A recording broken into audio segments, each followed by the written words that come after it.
오늘도 하나님의 기쁨과 평안이 함께 하시기를 축복합니다. 오늘 함께 보실 하나님의 말씀은 룻기 1장 16절에서 17절 말씀입니다. 룻이 이르되 내게 어머니를 떠나며 어머니를 따르지 말고 돌아가라 강권하지 마옵소서. 어머니께서 가시는 곳에 나도 가고 어머니께서 머무시는 곳에 나도 머물겠나이다. 어머니의 백성이 나의 백성이 되고 어머니의 하나님이 나의 백성이 되시리니 어머니께서 죽으시는 곳에서 나도 죽어 거기 묻힐 것이라. 만일 내가 죽는 일 외에 어머니를 떠나면 여호와께서 내게 벌을 내리시고 더 내리시기를 원하나이다 하는지라. 아멘. 오늘도 하나님의 은혜가 함께 하시기를 축복합니다. 오늘 이 엘리멜렉 가족은 이 하나님의 징계를 피해서 암몬으로 도망했었습니다. 위기 가운데 이 하나님께 해답을 찾으려 하지 아니하고 그 인간적인 지혜와 생각을 의지해서 암몬으로 피한 겁니다. 그리고 이 암몬에서 하나님의 백성이라고 하는 그 정체성을 잃어버리고 암몬 사람으로 동화되어 살아가기를 선택했습니다. 하지만 그 약속의 땅을 떠난 그들의 가정에 하나님의 징계가 임했지요. 그 가장인 엘리멜렉이 죽고 또 수년 뒤에 그 두 아들도 죽어서 이 나오미와 이 두 며느리만 남게 됐습니다. 이 나오미는 위기 상황에서 이스라엘에 하나님이 긍휼히 임했다라는 소문을 들었습니다. 여호와께서 자기 백성을 돌보시사 그들에게 양식을 주셨다. 이러한 소문이 들렸기 때문에 그렇습니다. 하나님의 긍휼, 이 하나님의 은혜가 임했다라는 그 소식을 들은 그 나오미는 이 자신이 맞이한 그 위기에 대한 돌파구로 하나님의 긍휼하심에 기대기로 했습니다. 맞습니다. 우리가 이 위기 가운데 우리를 긍휼히 여기시는 하나님을 우리 인생의 돌파구로 삼을 줄 알아야 됩니다. 어쨌든 간에 돌아오는 자에게 하나님의 은혜가 임하기 때문에 그렇습니다. 그래서 나오미는 이스라엘로 다시 돌아가기로 결단했어요. 그런데 나오미는 귀향길에 오르면서 이 두 며느리에게 이 선택과 결단의 기회를 줍니다. 8절 말씀인데 우리 8절 말씀 함께 보시겠습니다. 나오미가 두 며느리에게 이르되 너희는 각기 너희 어머니의 집으로 돌아가라. 너희가 죽은 자들과 나를 선대한 것 같이 여호와께서 너희를 선대하시기를 원하며. 사실 이 두 이방 며느리들은 이스라엘 땅에서 어떠한 소망도 찾기가 좀 어려웠죠. 인간적으로 볼 때는 그렇습니다. 그곳은요, 나오미에게나 연줄이 있고 자기의 고향이고 그렇지. 이 이방 여인인 이 며느리 둘에게는 아무런 연고도 없고 가본 적마저도 없는 아주 낯선 곳이에요. 그냥 죽은 남편의 고향입니다. 실제로 나오미도 그들에게 자신을 따라가는 게 소망이 없다 이렇게 강조해서 말해요. 그리고 며느리들에게도 이 나오미는 너희들이 너희의 아직 젊으니까 너희의 민족으로 돌아가서 살아라 이렇게 길을 제시합니다. 이 선택의 갈림길에서 이 오르바는 자신의 백성과 자신의 신에게로 돌아갔어요. 그런데 룻은 끝까지 시험인 이 나오미를 따르기로 결단을 합니다. 이 나오미가 이스라엘로 돌아갈 때 두 며느리가 따라 나선 건 며느리의 도리로 따라 나선 거예요. 그래서 이 두 며느리 누구는 뭐 효도했고 누구는 아니에요. 둘 다 어머니 따라서 처음엔 나섰어요. 하지만 그들의 인생을 위해서 돌아갈 것을 권면하자 이제는 자신의 의지로 선택해야 되는 상황이 됐습니다. 그 자리에서 오르바는 자신의 길을 가기로 결정했고 자신의 신에게로 돌아가기로 결정했어요. 그러나 룻은 그 순간에서 이 자신의 의지로 시어머니 나오미를 따라가기로 결정합니다. 그러자 나오미는 다시 한번 룻에게 오르바를 따라서 너도 떠나가라라고 말하죠. 어쩌면 이 말은요, 이 결단의 순간에 이 하나님을 선택할 거냐 아니면 하나님을 떠날 거냐 이 선택을 어떻게 할 거냐 그 스스로에게 신앙 고백을 요구하는 것과도 똑같다라는 겁니다. 하나님께서도 우리가 맞이하는 그 인생의 갈림길에서 우리의 신앙으로 온전히 하나님 따르는 것을 결정하고 고백하기를 원하고 계시는 걸 볼 수 있습니다. 그러자 룻은 다시 한번 시어머니 나오미를 따라갈 것을 말하지요.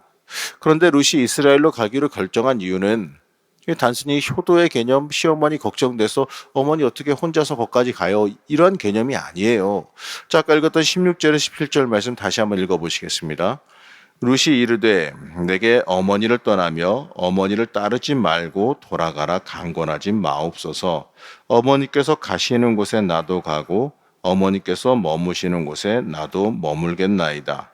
어머니의 백성이 나의 백성이 되고 어머니의 하나님이 나의 하나님이 되시리니 어머니께서 죽으시는 곳에서 나도 죽어 거기 묻힐 것이라. 만일 내가 죽는 일 외에 어머니를 떠나면 여호와께서 내게 벌을 내리시고 더 내리시기를 원하나이다 하는지라. 자, 이 세 번에 걸친 대화입니다. 이 세 번에 걸쳐서 나눈 이 대화를 통해 룻은 자신의 진심을 말하지요. 그 진심의 중심에는 무엇이 있느냐? 바로 여호와 하나님에 대한 신앙이 자리 잡고 있다는 것을 볼 수 있습니다. 룻이 결단하여 하는 말 중에 어머니의 하나님이 나의 하나님이 되신다, 이렇게 고백하는 말이 있어요. 룻이 나오미를 따르기로 결단한 것에는 하나님에 대한 신앙이 중심에 자리 잡고 있었다는 겁니다. 룻이 이 나오미를 따르겠다고 했던 이 고백은 그 나오미를 따라서 이 하나님의 은혜 안으로 들어가겠다라는 결단이기도 합니다. 하나님은 우리가 이러한 결단하기를 원하고 기다리세요. 우리가 자발적으로 하나님을 선택하기를, 하나님께 순종하며 하나님의 길을 따르기를 하나님은 원하십니다. 이 나오미가 하나님의 긍휼을 기대하면서 이 고난 중에 하나님께로 향했듯이 우리도 고난 중에 이 하나님께 우리의 인생의 소망을 철저히 둘 수 있어야 됩니다. 우리 인생의 소망은 하나님께 있다는 그 사실을 잊지 마시기 바랍니다. 이 나오미가 베들레헴으로 돌아가자 그를 아는 사람들은 그가 당한 이 고난과 불행에 놀라죠. 그리고 그의 불행에 안타까워합니다. 하지만 그게 전부 다예요.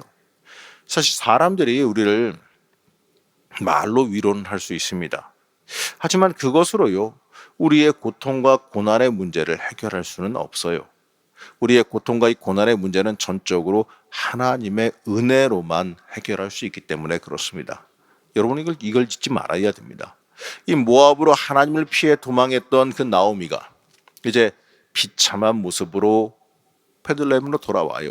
하지만 하나님은 이 돌아오는 이들에게, 하나님 품으로 다시 돌아오는 이들에게 회복과 소망을 이미 준비하고 계셨습니다. 22절 말씀 함께 보시겠습니다. 나오미가 모압 지방에서 그의 며느리 모압 여인 룻과 함께 돌아오는데 그들이 보리 추수 시작할 때에 베들레헴에 이르렀더라. 자, 그들이 이제 오는 기간 걸어왔을 테니, 차를 타고 온 것도 아니고 비행기를 타고 온 것도 아니고 걸어왔을 테니 수많은 시간이 흘렀을 겁니다. 그런데 굳이 성경은 그들이 도착한 시기를 명확하게 말해주는데 이 보리 추수 시작할 때라고 명확하게 말해요.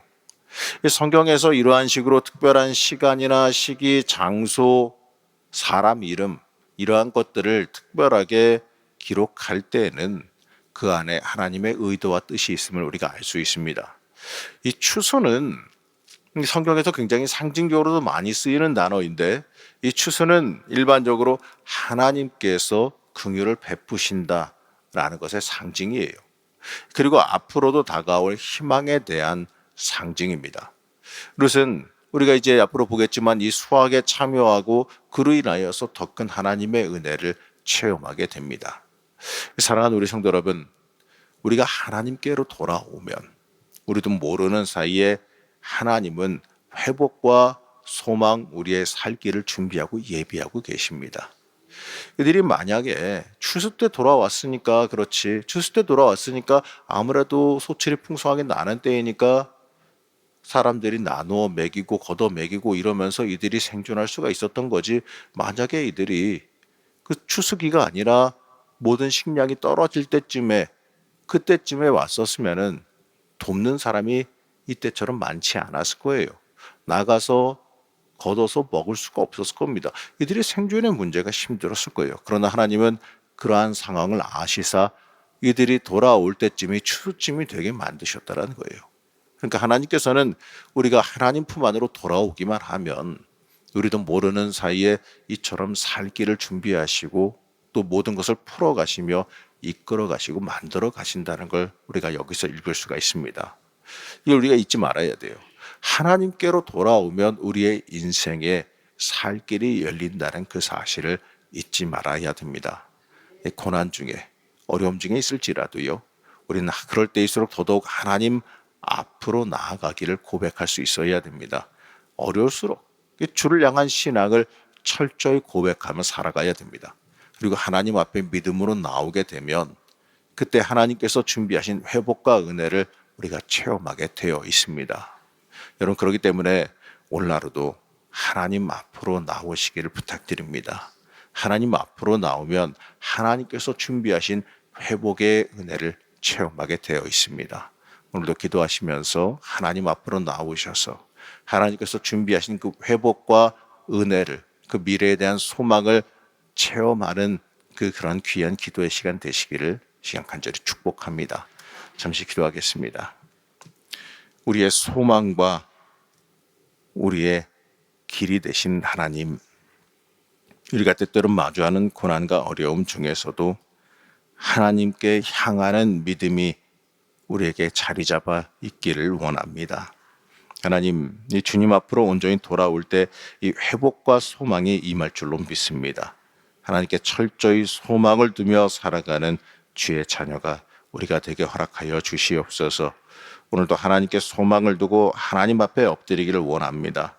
하나님께 소망을 두고 엎드릴 때에 하나님께서 우리의 길이 되어 주옵시고 우리의 능력이 되어 주옵시고 우리 인생의 복이 되어 주시옵소서. 오늘도 하나님께 소망을 두며 기도할 때 우리를 깊게 만나 주시며 위로하여 주시고 힘과 능력 주실 줄로 믿사오며 거룩하고 존귀하신 예수님의 이름으로 기도하였습니다. 아멘.